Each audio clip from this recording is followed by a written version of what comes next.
for the late start. My clock was not synchronized quite right, but so thank you very much for your patience, and we are certainly ready to begin. First of all, we'd just like to mention that this is a live WebEx, which means that if there are any issues with seeing the screen or hearing the presentation, please let us know that. Send us a chat message or use the Q&A feature, and we will certainly make any adjustments that are needed. Also, the WebEx will be recorded and hosted on our website, so you can view this in the future, or you can share it with other people in your office as well. Before we actually get into our WebEx, I just want to share something kind of interesting with you. As you know, this is part of a series of WebExes that we've had over the course of recent weeks, and we recently have one on Facebook. And I shared with some of you the recommendation that when you have client events, you should post the photographs on Facebook. And that would allow your clients to go there, see them, and their friends to go there and see them and engage with you. So it was one best practice from a past WebEx. This is a screenshot from one of our Platinum members' websites, their Facebook pages rather. And what you will notice here is that the golf workshop they hosted, they actually used one of our Platinum invitations, was uploaded to their Facebook page along with pictures of the event. And look at the little response down here. I thought it was so interesting. One of their friends, a friend of a client, got on here and said, "Man, I need to get some money invested with you guys." And of course, the advisor saw that, responded, "We'd be honored to work with you and your family. Either way, we'll send you an invite to the next workshop." So this does work. And that's just a brief point I want to make. It's worth putting forth the effort to use social media because you just never know how it's going to pay off. To that point, of course, today's WebEx is on LinkedIn, and I just want to share a few statistics with you. First of all, you should know who's using LinkedIn. The profile of a typical user on LinkedIn is much better in terms of finding actual investors than, say, Facebook. And that's because of the net worth of those individuals. As you can see, 26% of ultra-high net worth investors use LinkedIn. Also because of the income. They typically have higher incomes than the majority of Americans. And also because of search engine rankings. I've showed you this before in the other WebExes when we talked about the power of social media and SEO. But just to drive this point home, as one of the reasons why you really need to be using LinkedIn, search engine optimization. Notice I did a quick search before this WebEx, and you'll see here, I'm going to pull this up for a second. This is when you search for Thomas Frost, one of my business partners here at Platinum and who has his own financial planning practice. You'll notice the very first thing that comes up is his LinkedIn profile. Now, the good thing about their business, Frost & Frost, is it has a pretty unique name. But some financial planning businesses have names like Lighthouse or things that are common, and it's much harder to get search engine rankings. So if you have a fairly common business name, this is an excellent way to get yourself at the top of the search engine results by having a LinkedIn page because it's likely to rank very highly. So just a side point. Other reasons why I think it's extremely important for advisors to be using LinkedIn include the fact that it's working. Right now. It's working very well for a number of advisors. A few statistics for you, and then we'll get into how to use it and so on. But you should know advisors are having success. More than 3 out of 5 advisors who've used LinkedIn to cultivate client prospects in 2012 actually gained new clients. But what's interesting is that they're big money clients. According to the same research, it showed that 32% gained $1 million or more in assets under management, and 12% have gained $5 million or more. Finally, this was published in the Wall Street Journal, and I found it very motivating. Morgan Stanley Smith Barney advisor noticed that one of the business acquaintances he had, who he hadn't spoken to in 15 years, think about that, had actually viewed his LinkedIn profile. So he called the individual, mentioned LinkedIn, and within days won a $2.6 million account with his boss. So there are reasons to use LinkedIn. I mean, for one thing, it just makes you look professional. Fortune 500 executives are all on LinkedIn. You should have a profile. It will help you get found. But beyond that, there are solid benefits. You can actually acquire clients. So what are we going to discuss today? Well, first of all, we're going to discuss how you can get started. Just some foundational items to make a success out of using LinkedIn. Secondly, we're going to discuss compliance. There's a few considerations that I want to make sure you're aware of. Third, we'll discuss how to actually connect with the right people, the people you want in your network on LinkedIn, how to engage with individuals who are part of your LinkedIn network, and finally, how to actually prospect using your LinkedIn profile. So we're going to go through these one at a time, and by all means, type your questions to me, please, and we will answer those at the conclusion of the WebEx. So first of all, how do you get started? Well, there's a few things that you need to do. Step one is you need to actually have a LinkedIn profile. Now, it's not difficult to set one up. If you go to linkedin.com, this is what you'll see. You can begin to set up your profile by putting in this information and clicking Join. Now, one of the nice things about LinkedIn is it will actually guide you through that process. Once you get inside, it will tell you what you need to do to complete your profile. Now, we're not going to go through all of this today, but let me just establish it's not that difficult to set up a LinkedIn profile. It is time-consuming, but it's not difficult.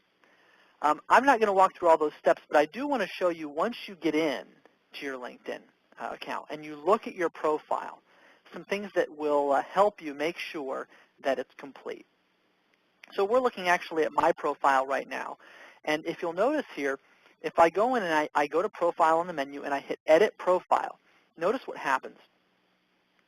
First of all, it's already telling me what I need to do to complete my profile. LinkedIn recently added the ability to have work samples or projects on your profile, and I haven't added those yet. So it's actually asking me, do I have those? Would I like to showcase them, yes or no? And it will walk you through these types of things. If I were to say no, it would then ask me if I spoke any additional languages, if there are any test scores I'd like to share, any patents that I have, any volunteering and causes. And these are some advanced LinkedIn features that you may or may not use, but the point is LinkedIn will tell you what you need to do first, and that's one of the things that's great about it. Some fundamentals of a good profile include the fact that you need to have a good picture. That's one. Please don't just crop yourself out of a family photo. Get a professional headshot. Get something that represents you the way you want to be represented to your clients, and use that as your LinkedIn profile photo. Make sure if you want to look friendly that you look friendly. If you want to look serious that you look serious. But this is your online persona, and you want to make sure that it fits you, not that it looks amateur. Think of this as it's just as important as your company website. Another key area, the first thing people are going to read about you, has to do with this headline, which you don't have much space to flesh out. So you want to make sure it's concise, accurate, and to the point. This is not the place to put your disclosures. Okay, so make sure you have a solid headline. Also, make sure that you have a strong summary, 3 to 4 paragraphs about you, showcasing your greatest strengths. This is something to have professionally written if you don't have writing ability. Do not write it in the first person. Okay, don't write it like I have done this and I have done that. Write it third person. It should be about you, not you talking to people. That's a common mistake that people make on LinkedIn. Also, one of the really nice things that LinkedIn recently added is the ability to have a video right here in your summary. So if you do an economic commentary by video once a month, or if you have an introduction video that you've used and created for your firm to put on a website or a commercial or anything like that, you can actually put that right here. In my case, I've added one of my speaking reels. So it's a simple feature to make your profile look good. Also, you'll notice each of your positions needs to be complete. You need to have dates, you need to have titles, you need to have a description. Do not leave this blank. Upload and connect with the actual company pages if possible so that people can link over to those pages as well. You also have the ability now to upload files, add additional links, and make sure that your history goes back at least 10 years or your last 3 to 4 positions. You also want to ensure that you do complete all of this additional information.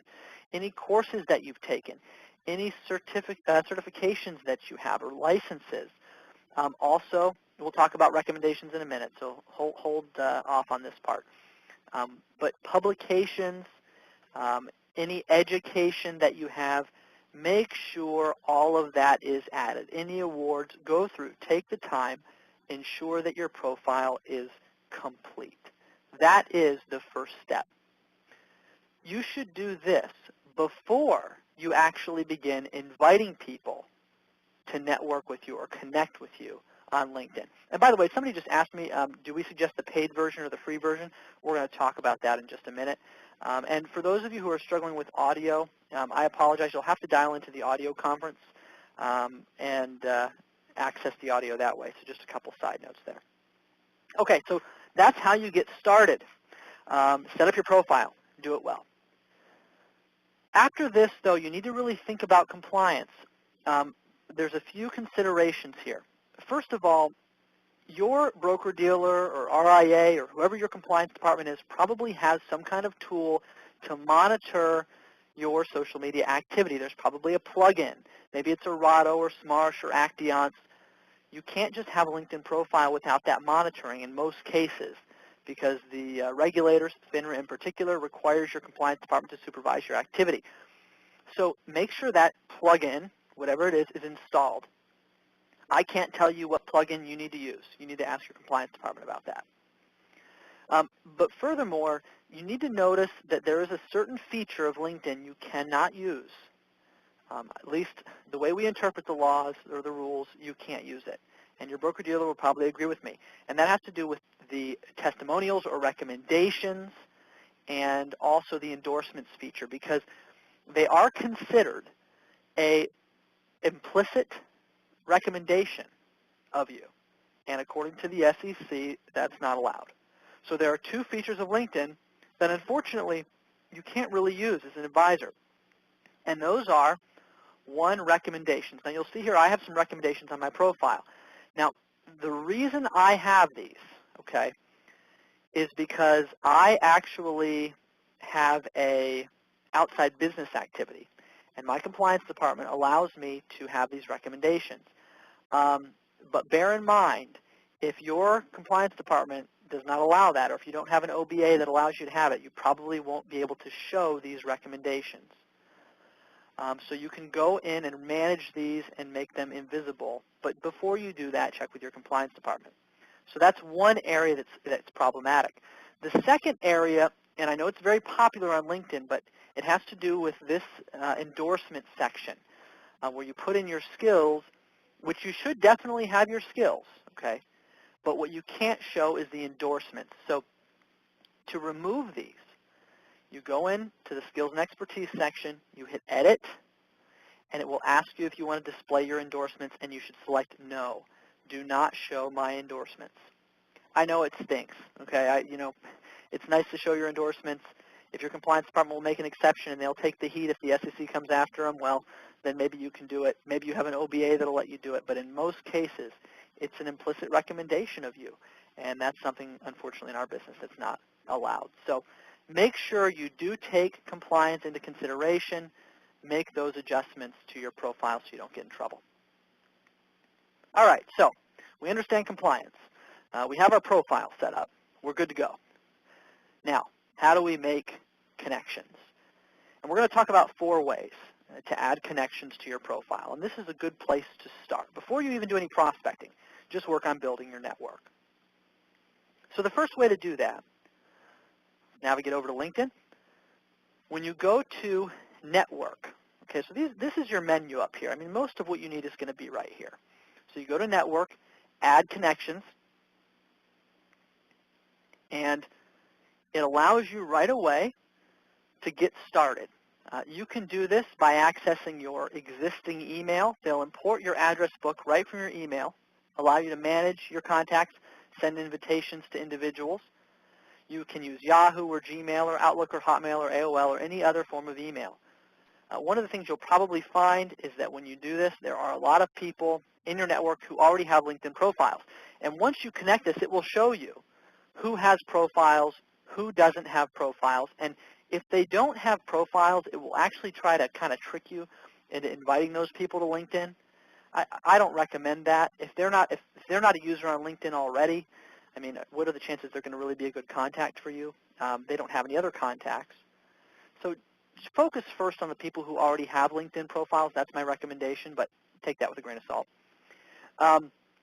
Also, once you've added these connections, okay, and they begin to show up as contacts for you, you'll have other ways to manage those, and we'll talk about that in just a second. Another thing that you can do is add alumni from your school. So this is a pretty cool feature. When you go to Network and Alumni, you'll see that you can change the school. So for example, what university you attended and when. So I'll just change it to the College of Central Florida here locally in my town. It automatically pulls in the names of your schools based on what you put in your profile. And then I can look. I can say, okay, so here's people that attended my school. Where are they living right now? Well, here there's 86 that still live in my town. I'll start with them. Oh, and look, I have 12 in healthcare services. Maybe some of them are doctors now. Well, and so on. And you can begin to actually go in and connect with these people. Or you don't have to narrow it down that much. I mean, you can just select your school, and you can begin to look for faces of people that you know. So a nice way for you to also flesh out your contacts. Once you've started with these basics, okay, you've started with people that work at the same company as you, right? You've started with people at companies where you used to work. You've looked at people who went to school with you, and you've imported contacts from your email, the basics. Well, now you have a little network going. So when you go to Network, what you'll see is you'll see your contacts. And your contacts will beget other contacts. And here's what I mean by that. Some of the nice things you can do is, let's say you've connected with somebody at a company. Well, you can click here and see what companies the people in your contacts represent. And you can actually use this for prospecting also. We'll talk about that in a little bit. But you can go in and you can find additional people, click on that, and then say, oh, wait, look, I do know that other person from that company, and you can connect with them. You can also do things like location. So within your contacts, you know, what areas are they in? What industries are they in? You go and you narrow this down. So let's say I'm going to go ahead and search again for my local area. So here's all the people that are LinkedIn contacts with me that live in Ocala. I have 90. Now that's the city where I live, by the way. And let me see, I'll narrow this down a little more. I'm trying to attract doctors right now in my practice. So let's see. Let me go down and see who is in, do I have anybody in medical? Oh, I do. Look, I have people selling medical devices. Who are these individuals? Okay, so I can go in and say, now, is there anybody here that might be able to introduce me to some good contacts? I don't know. Well, this girl works in human resources. Let's see, this is one of my contacts. Let's see what she has. And I can go in and see a brief synopsis of her profile, and I can also see her connections. So if I want to prospect within my connections for additional contacts, I can go in this way, see those individuals, find out if there's anybody that I know or would like to be connected with, and begin to expand my network that way. And we will talk about how to do that properly in just a couple of minutes, how to actually reach out and make those connections. But you'll see it allows you to expand from within your existing network. You have first connections, you have second connections, and you have third connections. So that's basically degrees of separation. So when I look at a contact, I'm going to see all their second and third connections here and see if there's anybody I want an introduction to. Another really, really great feature, which makes it super easy, this is probably the easiest way to grow outside of your initial contact base, is this little thing called People You May Know. And this feature will appear every time you log into LinkedIn. In fact, this is what I see when I log into LinkedIn. Okay, this is my page. So it's at the top right, People You May Know. And what's cool about this is it uses some complicated algorithms based on your existing contacts and your activity, and if it's connected to other social media tools like Facebook or Twitter and email accounts, it looks and scans for people that you might know, and it suggests people to you. Now I just looked at this for this WebEx right now. I was in here a couple weeks ago, and I can tell you that there were people in here, or there are people in here now that weren't here a couple weeks ago that I know. And so I can use this opportunity to connect with them. And for example, I know Adam Fitzhugh. I know Stephen Gallagher. I went to high school with him. I know Rex Weston. I used to order stationery from his company.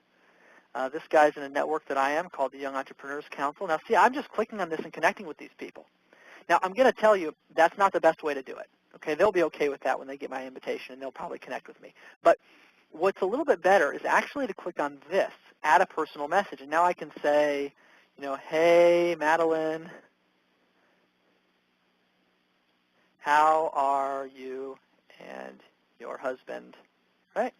So you type a little personal note. And then, thought we could connect on LinkedIn. Let's talk soon. And this is real time, people. This is like live television, reality television, platinum version. Okay, so there it is. Send the invitation. All set.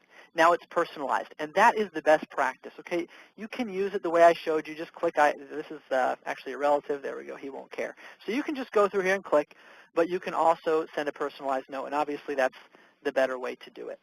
So use these features to build your initial network. All right. So let's go on. We've got connecting. Now you've hopefully used some of these tools to actually build a network. How do you engage with your network on LinkedIn? Now that you're set up, how are you going to interact with these individuals? Well, there's a few key ways to do this. The first way is by status updates. Think of this like you would Facebook or Twitter. You need to go on here and post frequent updates to your LinkedIn timeline, because people are going to log in and they're going to see this. Just like I can see my news feed here and what other individuals have posted that are in my network, so your network can see what you've posted. That's actually one of the features of our Web Strategies program. 3 times a week we post to LinkedIn, videos, articles. What about your weekly market commentary? Shouldn't you post that to LinkedIn? Absolutely. In fact, if I go over and look at one of my partners' profiles, we'll use one of our Web Strategies members here. Oh, what am I doing? Here we go. Go to Robert's page. Let's see. Here's one of my first connections. And you'll notice here he's posted his weekly economic and market update report. Links right back to his website. So if I was here, I would have had the ability to see this in my news feed if it was at the right time. So that's one thing that you want to do, is post regular status updates. Keep your name in front of the people in your network. This is good old-fashioned networking. Think of networking like planting seeds and growing trees, okay? Because you start with a seed, but if it doesn't have water, it won't grow into a tree. You've got to water it, you've got to fertilize it. This is just good old-fashioned networking done online. So you get the people into your network, then you stay in touch with them. Drip market, post regular status updates. And of course, as you know, if you're a Platinum member, we're providing plenty of that stuff to you. So use it to keep your LinkedIn profile active. That's one way to provide output. But let's face it, social media is not about all output. In fact, you can run people off if all you do is give output. You want to also engage with other people's output. You want to interact, make comments, congratulate them on different things. So looking at the news feed, and I can filter this by recent updates, the most popular updates, only see my connections updates, only see people that are in my groups. So there's a lot of options here. Look at 2 new updates while I've been on.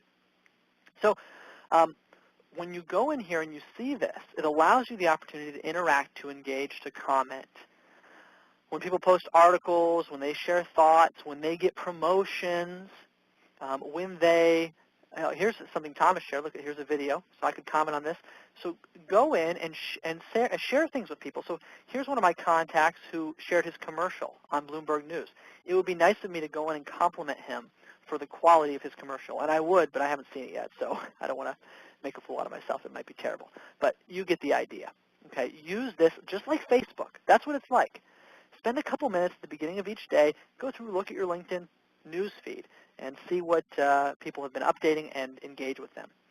One extremely useful tool here, and we'll talk about this in prospecting, is to say congrats on the new job. I'm going to give you an idea for how to get some new prospects this way, but do give people congratulations when they have job changes.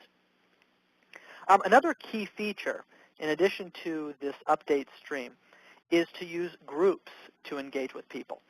So if you go to interests and you go down to groups, it'll give you the option to manage your existing groups. Now, I'm probably a member of too many groups. You don't need to be a member of this many. Pick a few that are really of value to you.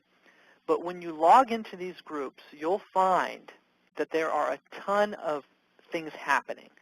Now, in my case, what's interesting about this group is it's almost all industry pundits, that are talking about industry matters. So if I want to engage with them, it will help me to build a network. It's good for them to know who I am. It's good for me to know who they are. So there's a value in being inside a group like this. But make sure if you're a member of a group that you do share in the discussion. Go in, look for topics that you're interested in. Look for topics that you can speak in an educated manner about and post your comments. It's worth your time and effort to do so. It's just like going to a cocktail mixer and mingling with people. You can do the exact same thing through LinkedIn groups. And again, we'll talk about a way to prospect with groups in just a few minutes. Another feature of LinkedIn, which is one reason to possibly upgrade to a better version of LinkedIn, to get the professional version, not just the free version, is that it allows you to see who has viewed your profile. The free version does not include this, and this is a pretty cool thing. Remember that advisor we showed at the beginning that got a prospect this way? Well, that's not a common prospecting method, all right? But it is a useful feature for engaging with people because it allows you to see who has viewed your profile. And every once in a while, maybe it will be somebody that you want to actually reach out to and build a relationship with. So I can look in here and I can see who's looked at my profile, and they may not know that I can see that. It doesn't say, hey, do you want to let this person know you visited their profile? It just happens automatically. So if I know they've been at my profile and I don't know why, what a great chance for me to send them a message and say, hey, Tim, I noticed that you visited my profile recently. I want to see if I can be of assistance in any way. It's been a while since we talked. Let's connect. And think of the value of that if you have prospects that you've met on LinkedIn and you notice that they went and checked out your profile. Maybe they saw one of your updates and they went there, but they didn't bother to call you. At least you know you were on their mind. Maybe that's a good time for you to call them. Another side point, by the way, I have to digress for just a minute. I forgot to show this to you. I'm going to go back to groups for a minute. When you go into a group, one of the nice things about it is you can see the group statistics. This is important. You can actually see what level of executive is in the group, how many are part of it, where they are located, what industry they're from primarily, what functions they perform in their business. So just as a side point, I meant to touch on this before, when you're joining groups, look for these profiles and see if the demographics are right for you. You can also look and see if the group is active. Now, I picked this group here. This is not an active group. So would I want to waste my time in this group? Would I want to post in this group? Probably not. So just as a side point there, I meant to share that with you. Okay, what have we talked about here? About engaging. We've talked about status updates, regular. Make sure they're consistent. Reading the updates stream on a daily basis and commenting and engaging with people. Joining groups, review the statistics of those groups. And finally, use the who has viewed your profile screen to see what activity there's been and then reach out to those individuals. Okay, let's go on to prospecting. I'm trying to keep this WebEx under 35 or 40 minutes so I don't lose you guys. If I'm talking too fast, I apologize. I'll try to slow it down a little bit. First of all, when it comes to prospecting, there are 4 things that we're going to look at. 1 is how you can do it from your existing network. 2 is how you can do it through the updates. 3 is how you can do it through groups. And finally, how you can do it with the advanced search features of LinkedIn. That's what we're going to cover with prospecting. But before you even worry about any of this, it goes back to what we started with. Make sure your profile looks good.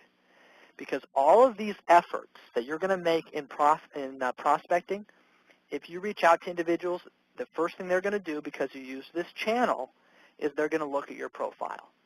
So you want to make sure that it is absolutely, positively complete. So let's go ahead and explore some of these methods together. The first and most effective way to prospect probably lies in your existing network. One of the nice things when you go and look at your network you'll see is, as we touched on before, you can search by a number of pieces of information. So let's say, I'll use the same example again. Let's say that I want to search for people that are in the, I don't know, let me look here, real estate business, let's say, for whatever reason. Well, here are people in my network who are in the real estate business. Do you think they know other people who are in the real estate business? Absolutely. And I can see at a glance how connected they are. So here's a friend in the real estate business with 51 contacts. Here's one with 20. Here's one with 220. Here's one with 500. So I can click on my connection. By the way, this is an example of a bad profile picture. Let's see here. Let me find somebody who looks more professional. Let's see. Here we go. So you can look at this. You can see how many connections they have. You can go and click over to those connections, and then you can look for individuals in their contacts who might be, in your opinion, good prospects for you. So think about this. Let's say you have a client who recently retired from a well-known company. Maybe one of your specialties is working with people who worked at Ford Motor Company. Well, you can do the same thing this way. Who worked at companies, Fortune 500 companies, where I might want other prospects? And I can go in, and I can look for that, and I can say, let's see here. I want to find people who worked at the Hartford. Well, I can find individuals that way. I can go look at their contacts, and I can explore those for additional people that work in their network. Now, one of the nice things about this is, let's say I go to that profile now, and I say, this is a good person. I'm going to use this individual to try to find additional contacts. Well, when I look at their LinkedIn connections, and you can do that by clicking on them right here, and I study those, and I pick somebody who is not my first contact, but a second contact, I can actually ask this person to introduce me to that individual. So let me show you how that works. So if I go to Network and I go to Contacts again, let's see here. I'll just pick this one. Let me look at her connections. And here we go. Let's say I want to be introduced to Danny Adrian, this executive. Now, he's not a first contact. So if I click Connect, I can send an introduction directly to him.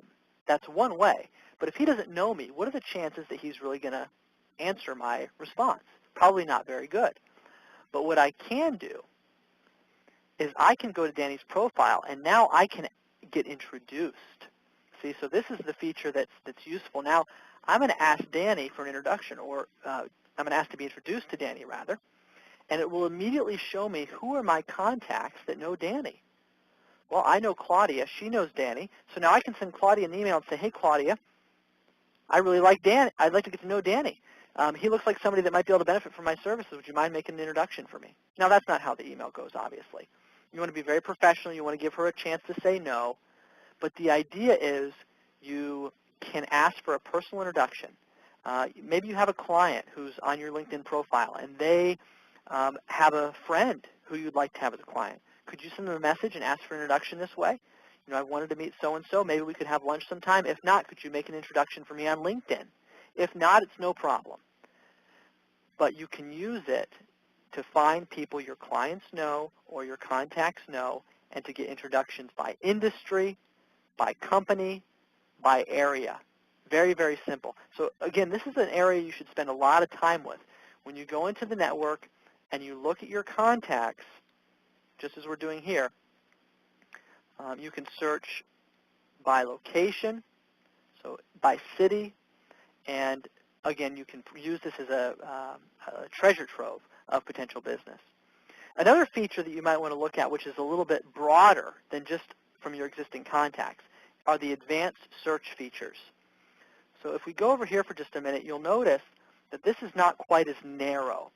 It actually gives you the opportunities to select to search your firsts, your seconds, your groups, or your thirds.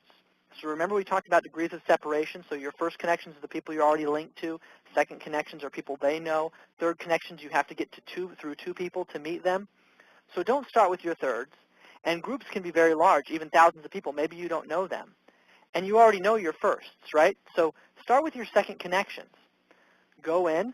You can search in your town. Let's say I want to search for anybody within 100 miles of my city that is a doctor. Let's take one example. Or that works at Pfizer, or that works at Ford, or that works at Chrysler, or whatever. Put the name of the company in if you want to. Or select a company where they used to work. If you want to go in, you can actually search for everybody in an area who used to work at a certain company using the advanced people search. It's really that simple. Industry. Notice I can go through and actually select. Let's see. Let's say I specialize in people who work in medicine. I've been using that as an example, I know, but it's a simple one. So let's see. I'll scroll down here. Anybody that's in medicine, let me look. So I'm scrolling down, financial services, let's see, health, wellness, and fitness, sure, maybe. Hospital and healthcare, absolutely. Let me go down to the M's. Let's see. Yeah, medical devices, medical practice, mental health care, good. So I've got a few. So now I've selected my zip code, I've searched 100 miles, I've got all these people from the medical industry. Now I can, if I have a LinkedIn Premium membership, okay, which is the slight upgrade, and we can go over the cost of that in a minute, I can even go deeper. I can actually search for things they're interested in, whether the company is a Fortune 100 company or a Fortune 500 company or a Fortune 50 company. I can search for their seniority, if they're a manager or an owner. So if you're going to use LinkedIn for prospecting like this, I realize it's very targeted and it takes some effort, but you probably want to have these advanced features. Go in and search company size. I'm going to search for people that have more than 50 employees, whose managers or owners are, sure, VPs, why not, in the medical industry, within 100 miles of my zip code. Now, I've just done an advanced search. Let's see what that yields. I have no idea, by the way. Okay, here we go. Now, I can begin to scan these contacts. I've got 35 people here now that I know are senior executives in the medical industry within 100 miles of my office.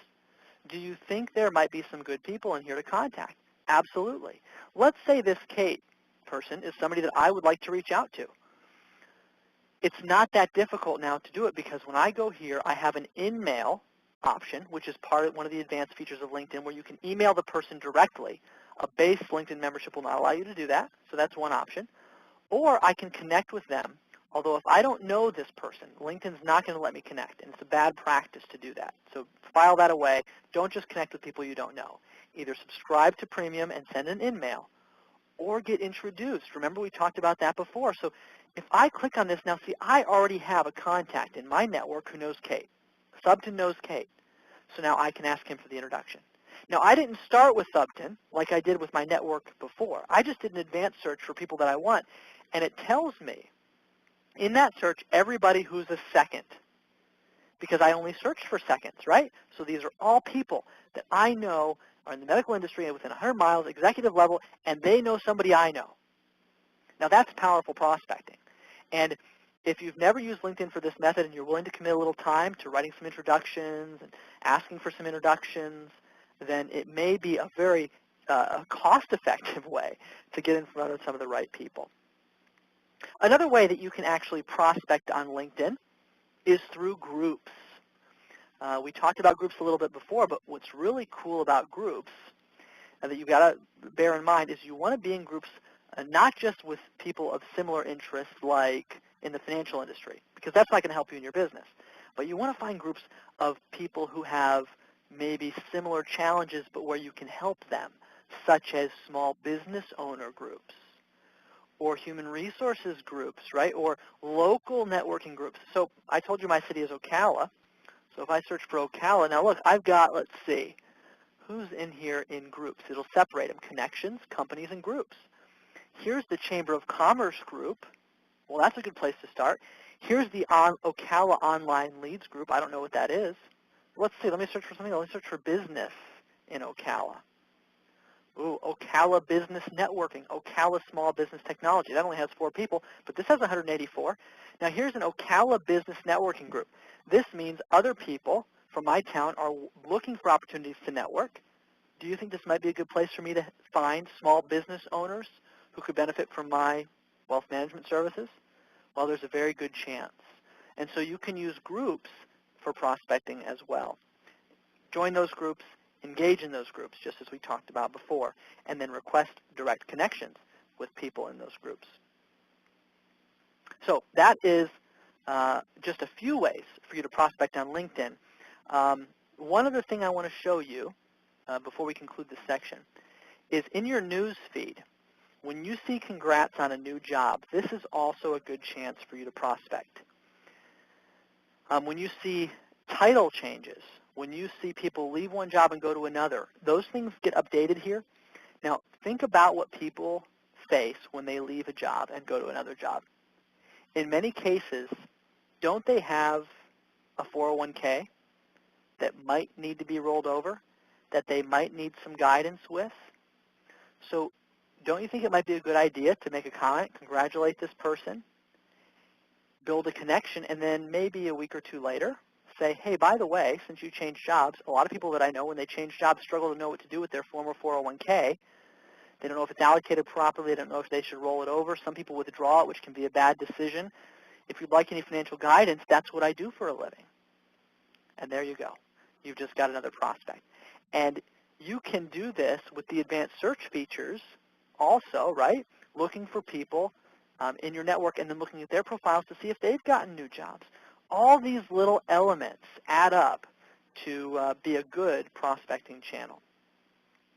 So let's recap. What have we talked about?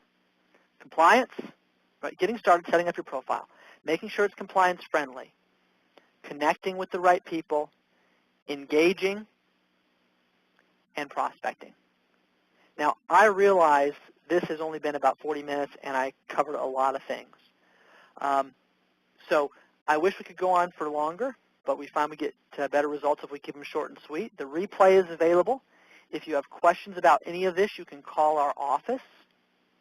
And let's see if there's anything else. At this point, I think that's all. You should know that we have a series of these WebExes. We've already talked about Facebook, compliance, LinkedIn. Next will be Twitter, followed by YouTube for the last two in our series, and all of the recordings of the past WebExes are available on our website. Also, I want to encourage you to consider reaching out to us via our LinkedIn company page. We actually have a group on LinkedIn as well. So one thing I want to, before I get into questions, I want to point out to you is if you go to Platinum's company page. So let me search us here. Here's our company page, which is linked to from our website. You'll notice we have a members-only group here. We just set this up. We have about 11 members. Most of them are our employees, but we share articles. We also give you a chance to engage with us. So if you are interested in reaching out to us with questions, suggestions for what types of new tools you'd like Platinum to develop for you, this is an example of a recent post, to talk to any of our employees. We've got about 4 employees here who manage our social media presence. I guarantee you if you have a question about social media and you post it in our group, them, along with other Platinum members, will be able to chime in. And our Platinum member base is made up of about 900 top producing advisors. So if you have practice management insights that you would like from them, go in, share them with other members, have discussions among yourselves as well. We'll moderate those discussions, and we'll seek to support those any way we can. At this time, what I'd like to do is answer some of the questions, and please feel free to send those to me using the chat feature, or you can use the question and answer feature to raise your hand, and I'll take as many of those as possible. Okay, so first of all, let's see. I'm just looking here. Bear with me. We've got a number of comments. What if the system asks for an email of the person you were trying to connect with? Okay, Steve, good question. All right, what if the system asks for an email? Let me go back to that for just a minute. I'm going to go to my home page, and let me just search for somebody. Actually, I'll go here to people I may know. But let's assume I don't know these people. I don't know Neil Piper. So I'm looking at Neil Piper's profile, and I want to connect with him. You see, it's going to ask me how I know Neil. Now, the reason Neil's profile might ask me for an email address is because if I don't know Neil and I click send invitation, notice what it says. Invitations should only be sent to people you know personally. That's what LinkedIn's for. So sometimes users have it set up where if you say that you know them, like if I said I've done business with Neil or that I'm Neil's friend, he's going to say, okay, buddy, if you're really my friend, you know my email address, right? And it's a screening. It's a feature of LinkedIn. So In that case, it means you're not using LinkedIn correctly. The best thing to do if you want to connect with somebody is you either pay for the upgrade to LinkedIn Premium and you send them an in-mail, or you ask for an introduction from an existing contact. LinkedIn is not designed to connect with people who you do not know. Okay, let's see. Next question. Isn't your last example soliciting business? I thought we were not allowed to do that. Okay, Sonia, maybe your broker-dealer doesn't allow you to solicit business, but I know most advisors' businesses depend on finding new prospects. So sending an email out to someone, it should be no different than sending them a letter in the mail or a postcard. In some cases, if you send a less than 25, I believe it's correspondence. You need to file those, of course, in your correspondence log for your broker-dealer or compliance department. If you send out multiple emails, more than 25, then it's probably going to be advertising and you want to get it pre-approved. But yes, that is not a problem in most advisors' cases. Steve asks, I'm having difficulty hiding recommendations. Are you having trouble with that feature? I'm sorry, Steve, I'm not. Let me just go over briefly one more time how to do that. If you go to Profile, Edit Profile, and you go down to your recommendations, or skills and expertise rather, and hit Edit, it will ask you if you want to display your endorsements, and you have to click No, do not show my endorsements, and then save that afterward. Okay, we have some attendees who raised their hand but did not send us the text via the chat feature. So let's go ahead and take some of these live. First of all, Orlando, go ahead with your question. You're on the line. Orlando? Hello, can you hear me? Yes. Oh, yeah, very good. I was on mute. So I noticed you have a profile on yourself and for your firm. Is that something you recommend doing? Yes, it is. There's a few different reasons for that. I mean, it depends on your company profile, too. If you're a sole proprietor and you don't have many employees or other advisors working for you and you are your firm, maybe you operate under your personal name, maybe you're, John Smith Financial, I know that's not your name, Orlando, but you know what I mean, then maybe having just one personal LinkedIn profile is adequate. But there are features of the company pages which are of value for most actual companies, things like having posts from the company, the ability to see how certain things are playing when you post them on your company page, how well people are engaging with them, the ability to list your services out, the ability to see insights and analytics on your company, the ability to post jobs.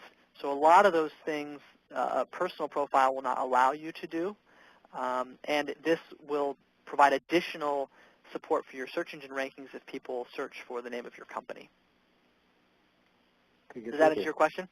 Yes, it does. Thank you. My pleasure. Our next question comes from Lauren. Lauren, go ahead. You're on the call. Lauren Meske? Hello? Hi, Lauren. How are you? Oh, hi. I had a question. Basically, I know how to create a company page from the personal profile, but for the company page, I didn't want to have the personal profile linked to it. Not at all. Because I see under Insights, you see the people listed. Is there any way to disable that? You know what? I don't know that off the top of my head, Lauren. Okay. So let me go ahead and I'll make a note of that. Okay. And I will have someone from our office research that. And if you'd like to, I guess you've probably provided your information with when you registered. So I'll just have them reach out to you and give you the answer to that question. Okay, thank you. My pleasure. Okay. Next question comes from Steve. Go ahead, Steve. Steve Stillman. Yes. Great job, by the way. Thank you.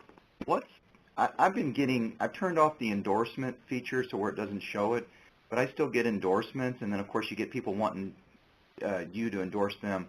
Is there a good practice management place where you can actually state that? Do you put that in your profile or your summary where you say, thanks, but no thanks, I can't take endorsements? Or do you just reach out to the person every time they endorse you and just call them? You know what I'm saying? Well, LinkedIn... I know you turn it off. Yeah, go ahead. Well, yeah, you can turn it off so they don't display, right? LinkedIn doesn't let you turn off the feature for other people. And if you'll notice, every time you log into LinkedIn, I mean, if I go here to my home screen, the first thing that pops up in most cases is, well, let's see. I don't know why it's not doing it today. Yeah, it does it a lot. It will want me to endorse people, right, basically. So it's going to Right. automatically do that. Of course, it's not doing it because I'm on a live WebEx, but it's going to automatically do that for all of your contacts, encouraging them to endorse you. And so even if you put a note on your profile that says, hey, don't bother endorsing me, then what are the chances they're really going to read it? They're probably still going to endorse you. So you could send a kind note back and say, thanks for the endorsement, but it's not going to display on my profile. But then if you think about it, even if they do endorse you, they're probably never going to look to see if their endorsement actually shows up on your profile. You know what I mean? Right. So I would just turn off the feature and let it ride. And that's what most advisors do. So I Don't wish there worry. was a way to make it more apparent, but there's just not. Okay. Maybe, Thanks. maybe the regulators will change their policy. Who knows? Right. Thanks, Steve. Next question comes from Kelly. You're on the line. Go ahead, Kelly. Kelly Turlow? Can you hear me? Yes. Hi, Kelly. I can hear you. Hi. Okay, Hi. I thought I actually typed it in. For the endorsements, we just collect endorsements, and when we're allowed to publish them, we will. But my Absolutely. question actually, yeah, because it will keep asking, which is great, because one day you'll have like 500 of them. Uh-huh. Yep. No, that's a good practice. Why not? My question actually has to do with client events. When you share them on Facebook or LinkedIn, which I definitely believe in, how do you avoid the challenge of people that are clients saying, we had a great time today, thanks for all that you do for us? Because technically that's an endorsement, because we consider ourselves financial planning but also event planning, and it starts to get really tricky for compliance. Mm-hmm. Are you talking about on LinkedIn or on Facebook? Well, we try to share the pictures in both places if possible. Yeah. And your compliance department said that if they said, thanks so much for having us, that event was a great time, that's not a comment you're allowed to have? They haven't stated an opinion on it, so we've been posting pictures from our events. But then when we have a client that actually says something specific to, we had a great time, if it was a lead, we leave it. But if it's a client, then we've been leaving it up for a couple of days and then removing it. Okay. Well, a couple things to think about. I mean, the question is that an implicit endorsement of your company to say they had a great time at an event? And I think that's largely open to interpretation. I would want a compliance officer's opinion on that because the way I would view it, it's probably not an explicit endorsement, but some might feel differently. So if you post photos on a social network, people are going to have the opportunity to comment. And at that point, when it comes up, if they get on there and they say, hey, you guys are the greatest, I love your wealth management services, I can't think of using anybody else, well, that's another story. That needs to come down. That's why you moderate those things. But if it's benign like that, I don't know that I would worry about it, Kelly. And if you are worried about it, then don't take my word for it. Talk to your compliance department. Thank you. Yeah, my pleasure. Thank you. Good question. Okay, next question comes from Thomas. Go ahead, Thomas. You're on the line. Yeah, I was just curious on how much the premium version of LinkedIn was. Okay, yeah, let's go ahead and look at that. Let's see here. Let me go. I haven't signed up for that. It's been a long time. Okay, account. Here we go. Basic. Oh, by the way, this is kind of nice. For those of you who are still on, there are tutorials on LinkedIn, which is kind of neat. You can see some pretty cool features here. But let's see here. Let me upgrade. Here we go. So there's an upgrade button. Here we are. So my current plan is Talent Basic, and of course, go figure, it's not telling me how much I pay for that. And I can't remember what I pay for that. I wish I could. But when you go to upgrade, it will show you all of your options and the costs of those and the features. So I would recommend that you go ahead and just log in your profile, click on upgrade, and then look at those costs there. Sorry I can't give you specifics on the basic one. Yep, you're welcome, Thomas. Next question, Mark Fezza, go ahead. You're on the line.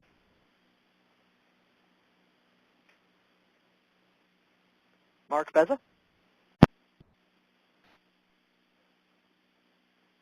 Okay, I guess we lost Mark there. Let's see. Chuck.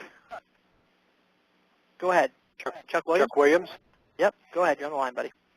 Yeah, actually, you answered my question. I had a quick question about the premium upgrade. I'm assuming LinkedIn Premium is, it looks like it's $39.95 a month if you pay it annually.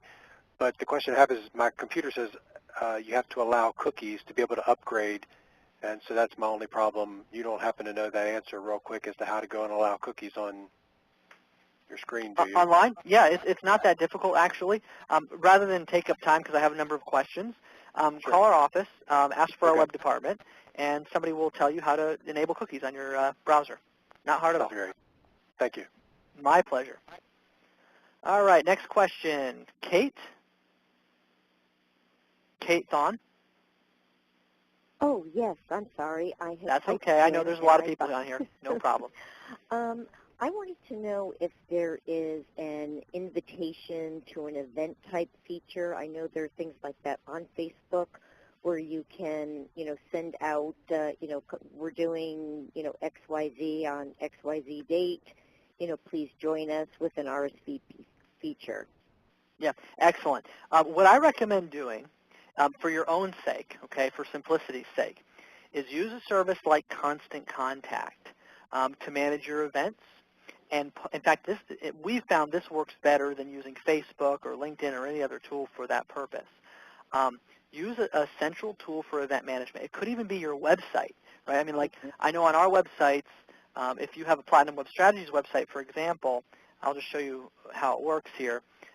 There is a upcoming events feature built into the website. And when you click through to the events, you can see details on the event, and people can register right here. So what I recommend is, instead of driving them to the event features of LinkedIn or the event features of Facebook or whatever the case might be, it's much more effective, to put one page to drive people to, control that page, control the lead source, control the communication method, and just use the hyperlink and go to your Facebook newsfeed, go to Twitter, go to LinkedIn, and post it like a status update. Oh, okay. Well, and then it will show up in the newsfeed. I actually do that on Facebook and on Twitter, but that would be the way to go then on LinkedIn as well, it sounds like. Absolutely. Yep, Sure. that would be my recommendation. Okay, great. Thanks. Good question. My pleasure, Kate. Kelsey, go ahead. You're on the line. Do we have Kelsey with us? Okay, no Kelsey. Let's see. Tom Payan, do we have you with us? Okay, no Tom. Looks like we're running out of time here. Kyla? Kyla Samuels? Okay. Well, folks, I'll tell you what we're going to do. We're at 4 o'clock. It's been an hour. We're going to button up now. But please, let me just stress that it's really a privilege to have done this for you. Thank you for taking time out of your day. We consider it an honor to support you in your business. If there's anything we can do at all for you, visit our website, platinumstrategies.com, or connect with us on social media, and we'll look forward to speaking with you very soon. Hope you have a great rest of the day and a wonderful conclusion to your week.